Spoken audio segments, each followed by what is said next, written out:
విద్యుత్ ఛార్జీలు పెరిగితే టీడీపీ చోద్యం చూసిందన్నారు వైఎస్ఆర్ కాంగ్రెస్ పార్టీ నేత మైసూరారెడ్డి. ఈఆర్సీ ముందు టీడీపీ తన అభ్యంతరాలను ఎందుకు చెప్పలేదని మైసూరా నిలదీశారు. రిలయన్స్ గ్యాస్ ఇస్తే రాష్ట్రంలో కరెంటు కోతలు ఉండేవే కాదన్నారు.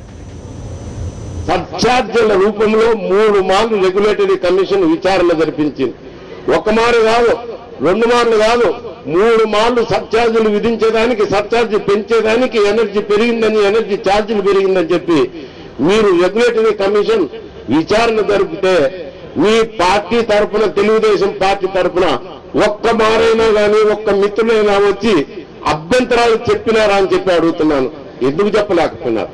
కారణం ఏమిటి? ఈ దినం రోడ్ల మీద కూర్చొని మేమేదో ధర్నాలు చేస్తాం, నిరాహార దీక్షలు చేస్తామని అంటున్నారే.